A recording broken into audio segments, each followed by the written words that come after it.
O que realmente te paralisa? Não, não estamos falando de filmes de terror, mas sim da arquitetura silenciosa e poderosa que o medo constrói dentro de você. Ele é um instinto de sobrevivência, um aviso ancestral. Mas e quando esse aviso se torna a sua prisão? Vamos desvendar casos reais, intrigas psicológicas e a neurociência por trás do pânico, da fobia e da coragem. Prepare-se para questionar cada sombra e cada receio que te acompanha. Você está pronto para encarar o que a sua mente mais esconde? Deixe um sim nos comentários se você busca a verdade por trás do seu próprio medo. O que realmente te paralisa? Não estamos aqui para especular, mas para dissecar. Estamos diante da arquitetura silenciosa, poderosa e frequentemente incompreendida que o medo constrói dentro do sistema nervoso central. Ele não é uma fraqueza, ele é um instinto de sobrevivência, é o aviso ancestral gravado em nosso código genético. Mas a grande questão que a neurociência nos impõe é como esse mecanismo, vital para a nossa existência, se transforma de guardião em carcereiro, limitando o potencial e a liberdade do indivíduo moderno. Para compreender a complexidade do medo contemporâneo, precisamos regressar à sua gênese, a biologia evolutiva. O medo, em sua forma mais pura, é o sistema de defesa mais antigo do nosso corpo, forjado em um ambiente onde a sobrevivência dependia de uma reação imediata e binária: lutar ou fugir. Essa herança neuroevolutiva ainda nos comanda quando o cérebro percebe um risco. O corpo reage ao estresse do século XXI com ferramentas forjadas na Idade da Pedra, criando uma desconexão entre a ameaça real e a resposta fisiológica. No centro desse sistema, escondida no lobo temporal do seu cérebro, está a pequena, mas poderosa amígdala. Ela é o seu centro de controle do pânico, uma estrutura do tamanho de uma amêndoa. A amígdala funciona como um detector de fumaça neural. Quando uma ameaça é detectada, real, imaginária ou apenas contextual, ela assume o comando em milissegundos, sem passar pelo crivo da razão. Ela ignora o córtex pré-frontal, a área da lógica, e inicia a cascata hormonal. Este processo, conhecido como eixo hipotálamo-pituitária-adrenal, HPA, é uma tempestade bioquímica. A amígdala dispara o hipotálamo, que ativa a hipófise, que, por sua vez, estimula as glândulas adrenais. O resultado é a liberação brutal de cortisol e adrenalina. O efeito é uma inundação fisiológica, taquicardia extrema, vasoconstrição periférica, dilatação das pupilas e tensão muscular em massa. Você está literalmente pronto para a guerra. A intriga neurocientífica reside na forma como esse circuito, projetado para nos proteger de predadores, é ativado por estímulos abstratos. Pesquisas demonstram que, em indivíduos com transtornos de ansiedade, a amígdala apresenta hiperatividade, disparando o alarme a qualquer sinal de incerteza. Isso gera a sensação de um perigo iminente, mesmo que o indivíduo esteja sentado em segurança. Em termos de saúde mental, o medo deixa de ser um reflexo e se torna um ciclo de retroalimentação negativo, aprisionando a mente na própria resposta fisiológica do pânico. No capítulo anterior, estabelecemos a origem biológica do medo. Agora, voltamos à psicologia para desvendar sua face mais maleável e ao mesmo tempo mais aprisionadora, o medo aprendido e o condicionamento. O ser humano não é apenas um pacote de instintos, somos um compêndio de memórias, associações e condicionamentos. A psicologia comportamental nos ensina que, com raras exceções, não nascemos com uma fobia de objetos específicos. Nós somos sistematicamente condicionados a temê-los. É neste ponto que a experiência se sobrepõe à biologia pura, dando origem às fobias específicas e debilitantes. O conceito-chave aqui é o condicionamento clássico, estabelecido por pesquisadores do início do século XX. O processo é claro, Um estímulo inicialmente neutro, algo que não provoca medo, é associado repetidamente a um estímulo aversivo que naturalmente provoca a resposta de pânico. Com o tempo, a simples presença do estímulo neutro é suficiente para disparar a resposta de medo completa, mesmo sem o perigo real. O medo foi adquirido e o corpo já não consegue desassociar o alarme do estímulo. Essa é a arquitetura exata da fobia. Uma experiência emocionalmente carregada, um trauma ou um evento isolado, associa-se a um objeto, lugar ou situação. O corpo aprende a reagir com pânico, e essa reação se torna a resposta automática, irracional. A fobia, portanto, transforma a vida do indivíduo em um campo minado, onde o perigo real é substituído pela antecipação do perigo. O caso da agorafobia, o medo de lugares abertos, de grandes multidões, ou de estar em situações onde a fuga seria difícil ou constrangedora, é um dos exemplos mais brutais desse condicionamento. O indivíduo, após uma ou mais crises de pânico em público, associa o lugar à sensação de descontrole. A mente generaliza, e o medo de ter medo se torna a fobia principal. É um ciclo vicioso implacável. A pessoa se isola, e o isolamento reforça a ideia de que o mundo externo é perigoso, aumentando o medo e diminuindo a liberdade. A intriga reside em como a mente, tentando proteger o corpo, acaba construindo a cela. Neste ponto crucial da nossa análise, gostaríamos de saber a sua opinião. O que você viu até agora sobre a neurobiologia da amígdala e o processo de condicionamento que transforma um objeto inofensivo em terror mais te fez refletir?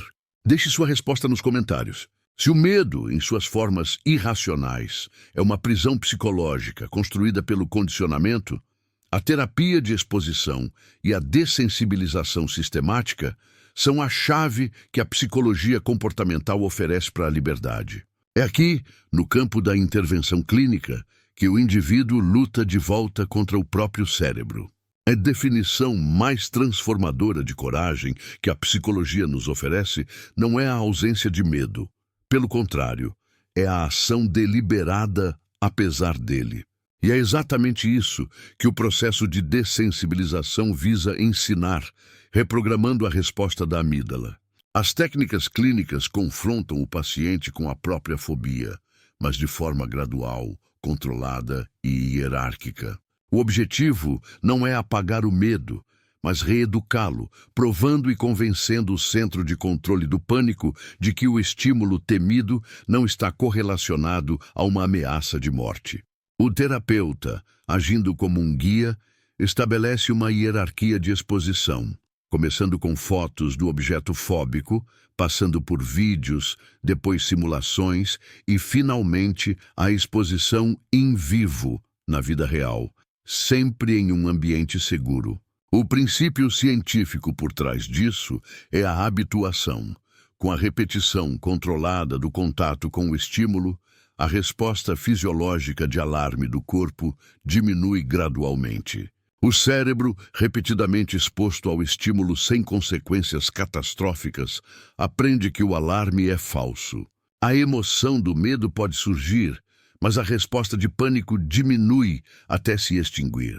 O indivíduo adquire uma nova competência neural, a capacidade de tolerar o desconforto da ansiedade sem fugir. A intriga reside na conclusão de que a coragem é, fundamentalmente, uma habilidade adquirida. Ela não é um traço inato de personalidade. O indivíduo aprende a usar a descarga de adrenalina, que antes o paralisava, como um impulso para a ação ou para a concentração. A superação, nesse contexto, não é um milagre, mas o resultado de um trabalho metódico de reengenharia cognitiva e comportamental. Este é o caminho para a autoridade sobre a própria mente. Agradecemos grandiosamente a você por permanecer conosco nesta série até aqui, dedicando seu tempo a esta análise séria e profunda. A sua curiosidade mostra que você valoriza a verdade por trás da psicologia, O melhor, a parte que explica como o medo se torna coletivo e como dominá-lo de vez, ainda está por vir. O medo, em sua forma mais perigosa e socialmente destrutiva, transcende o indivíduo e se torna contagioso. Ele se propaga mais rápido do que qualquer vetor biológico, agindo como um vírus silencioso que transforma a racionalidade de uma comunidade inteira em histeria coletiva. A psicologia das massas, cujos estudos foram desenvolvidos por figuras como Gustave Le Bon, ensina um princípio fundamental. Dentro de um grupo, a emoção é altamente contagiosa e a capacidade crítica individual é enfraquecida. O indivíduo perde o senso de responsabilidade e o controle racional é cedido à emoção da maioria. O pânico de um, quando amplificado, pode se tornar o pânico de 1000, frequentemente sem que haja uma ameaça concreta que justifique a reação. O que importa é a sensação de perigo compartilhada e a busca urgente por conformidade ou fuga. Historicamente, vimos fenômenos de histeria coletiva em ambientes fechados ou em tempos de grande incerteza social.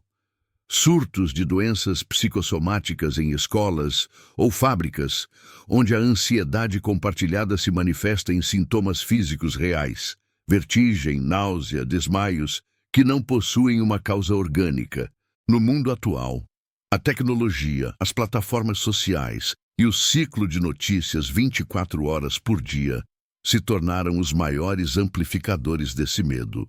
Uma informação alarmante, mesmo que falsa ou distorcida, as famosas fake news, é capaz de disparar a amígdala em milhares de pessoas ao mesmo tempo. O corpo reage e a sensação de perigo se torna tão real quanto se a ameaça estivesse na porta de casa. A intriga reside na vulnerabilidade da mente social à incerteza. Quando a informação é escassa ou contraditória, a mente preenche a lacuna com a emoção mais dominante no ambiente, que é o medo. Analisando o fenômeno do pânico em massa em cenários de desastres simulados ou boatos, como o caso de rumores de tsunamis ou ataques em centros urbanos, observamos um padrão.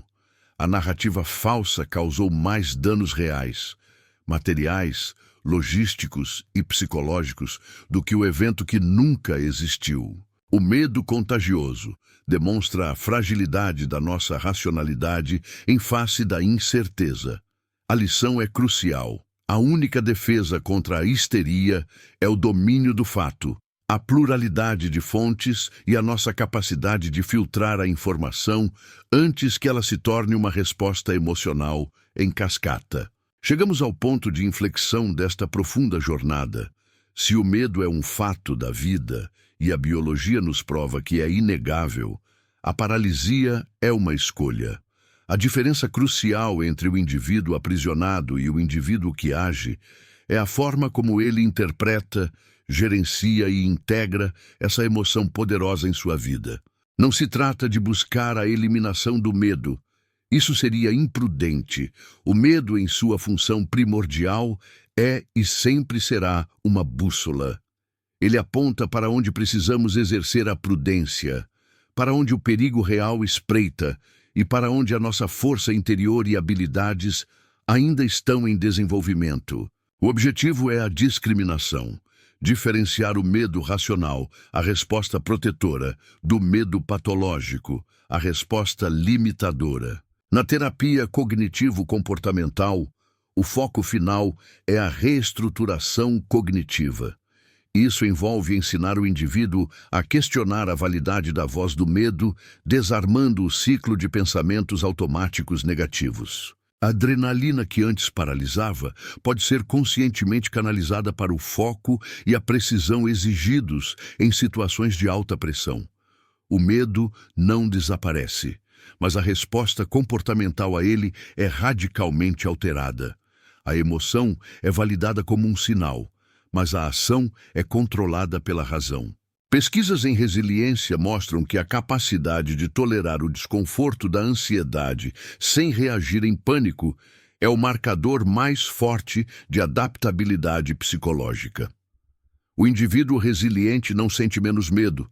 Ele o utiliza de forma diferente. Ele entende que o medo é o convite para o próximo passo de crescimento. O autoconhecimento é, portanto, a ferramenta suprema contra a paralisia emocional.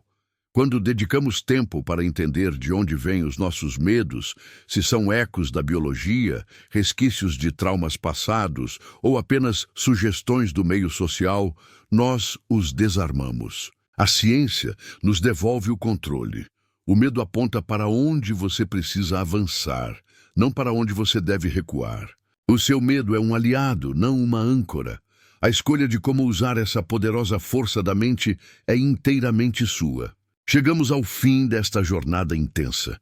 Qual foi o conceito ou o fenômeno psicológico, como a amígdala hiperativa ou a histeria coletiva, que mais te fez refletir sobre seu próprio comportamento ou a sociedade? E qual é o maior desafio que você identifica no controle do medo na vida moderna? Compartilhe nos comentários. Se você se sentiu desafiado por esta série e valoriza a profundidade e seriedade da nossa análise, inscreva-se no canal e ative o sino. O seu apoio é o que nos move a continuar buscando a verdade. E nos vemos no próximo vídeo.